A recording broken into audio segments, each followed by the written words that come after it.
So let's go ahead and save and close out of this file. And let's go back to Photoshop. And we're done with our songbird. We can go ahead and save that if you want.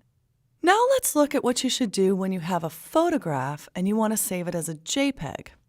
I've included a photograph in your lesson file that you can follow along. Again, you'll find that in Lesson 4, Part 1. It's called owl.tiff. Anytime you're working with a photograph like this where you have millions of colors, or if you're using gradients, anytime you have lots of variation of color in one image, JPEG is going to be your best option for the web. The process of saving it is very similar, but there are a few differences along the way. By the way, I photographed this owl in Northern California at a really wonderful nature preserve where a friend of mine is trying to nurse animals like this back to health. As you can see, this one's definitely on the mend. I'm going to choose Save for Web. And just like we did with the GIF, you can use the tools over here to, if you have the hand tool selected, you can move the image around to better see what you're doing. And you can apply different settings to each of the 4 previews, or you can switch it to 2 if you prefer to see a bigger version of the image. So I know that this is a photograph and I want it to be saved as a JPEG.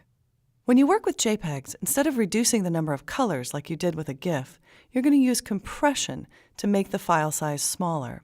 You can see right away that just by making this a JPEG instead of a TIFF, I've reduced it from 537K over here to 42K over here. But I can reduce it even further if I apply more compression. And the way it works here, this quality setting, the smaller the number, the more compression. So if I take this down to 30, you'll see this number drops much more. Now it's 13K. But the more you compress the image, the more you risk that you start to get these really jagged edges, and you lose all of the definition and the detail in the face of this owl. So I'm going to look for, let's say, 60%, so that I can preserve a fair amount of quality, but still get the file size down below 30K.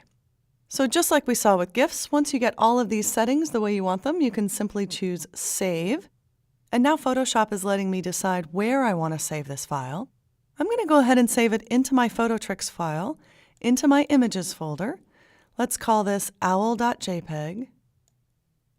So now let's switch back over to Dreamweaver, and let's add this image to a page. I'm just going to create another new blank file. Save this one. Let's call it Owls.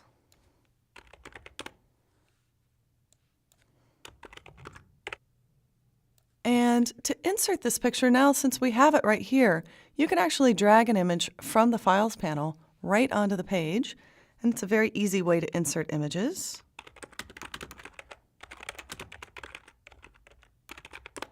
Now I can save the page,